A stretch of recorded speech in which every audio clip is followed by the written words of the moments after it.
SNS, 커뮤니티, 블로그 리뷰 작성까지 무심코 쓴 글들이 법적 공방으로까지 이어질 수 있다? 단순한 의사 표현으로 쓴 글들이 누군가에게는 명예훼손으로 받아들여질 수가 있는데요. 지금 당신이 쓰고 있는 글은 문제가 없습니까? 온라인 명예훼손에 대한 모든 것, 이웃집 고수가 알려드립니다. 먼저 우리 시청자 여러분들께 인사 한 말씀 부탁드립니다. 예, 안녕하세요. 저는 법무법인 대표로 일하고 있는 민태호 변호사입니다. 반갑습니다. 오늘 좀 명예훼손에 관해서 여쭤볼 텐데요. 요즘 스마트폰 하나로 정말 못하는 게 없잖아요. 굉장히 뭔가를 빨리 보기도 하고 거기다 댓글도 바로바로 쓸 수 있고 그러다 보니 명예훼손 사건도 예전에 비해서 훨씬 더 많아졌다는 생각이 듭니다. 그 명예훼손이라는 게 법적인 정의는 뭔가요? 네, 법적인 정의는 공연히 구체적 사실이나 허위 사실을 적시해서 사람의 명예를 훼손하는 행위입니다.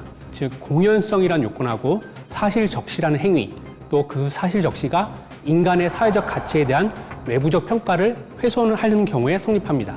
여기서 사실이란 현실적으로 발생하고 증명할 수 있는 과거 또는 현재 사실을 말합니다.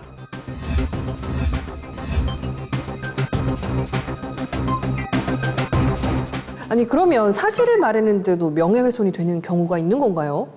네, 우리나라 형법은 네. 허위 사실하고 진실한 사실과 상관없이 대상자의 사회적 가치를 훼손하는 발언을 하면 명예훼손으로 처벌될 수 있습니다. 예를 들어서 전과가 있는 일반인한테 전과자라고 칭하는 발언은 사회적 가치를 훼손하는 행위로서 명예훼손이 될 수 있습니다. 네. 그게 명예훼손이 되는 거군요.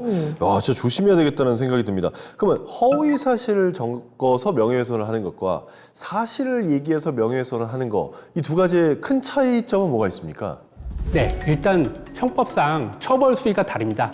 사실 적시는 2년 이하의 징역이나 금고 또는 500만 원 이하의 벌금에 처하는데 허위 사실 적시는 5년 이하의 징역, 10년 이하의 자격정지 또는 1,000만 원 이하의 벌금에 처한다라고 되어 있어서 허위 사실로 명예훼손을 하는 경우 사실 적시 명예훼손보다 더 큰 처벌을 받을 수 있습니다.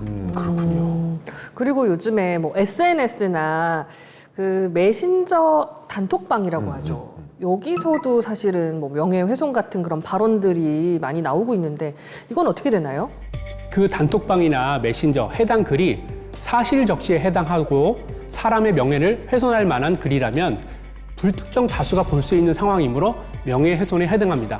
만약 해당 글이 비방의 목적도 있었다라고 하면 추가로 정보통신망법 위반으로도 처벌될 수 있습니다. 그러면 단체 메시지방이 아니라 1대1로 얘기하는 것도 명예훼손이 되나요? 아까 말씀하신 공연성이 없으니까 이건 괜찮겠네요, 그러면?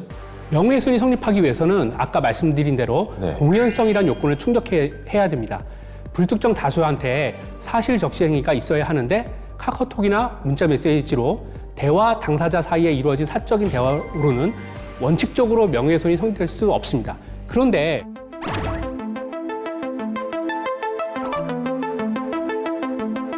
우리 법원은 전파 가능성이 있는 경우, 즉 A와 B 사이의 대화라고 하더라도 다른 사람에게 대화 내용이 전파될 가능성이 있다면 명예훼손죄로 처벌될 수 있습니다. 아, 그렇군요.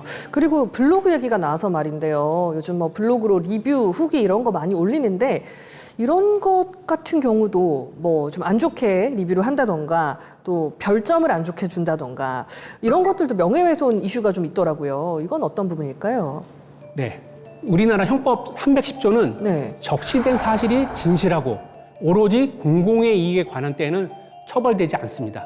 그래서 진실한 사실에 기반한 후기이고 또 법원이 인정하는 기준을 보면 그 사실이 객관적으로 볼 때 공공의 이익에 관한 것으로서 행위자도 주로 공공의 이익을 위해서 그 사실을 적시한 것이고 네. 그 적시된 사실이 진실한 것이거나 적어도 행위자가 그 사실을 진실로 믿었고 그렇게 믿을 만한 상당한 이유가 있으면 처벌되지 않습니다.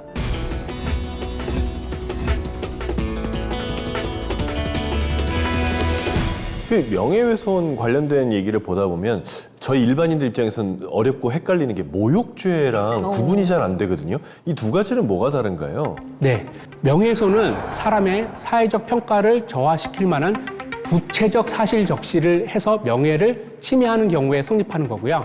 모욕죄는 구체적 사실이 아닌 단순한 추상적 판단이나 경멸적 감정의 표현으로서 사회적 평가를 저하시키는 것입니다. 쉽게 말해 구체적 사실이 아닌 욕이나 경멸적 감정적 표현이 있다면 그것은 모욕에 해당됩니다.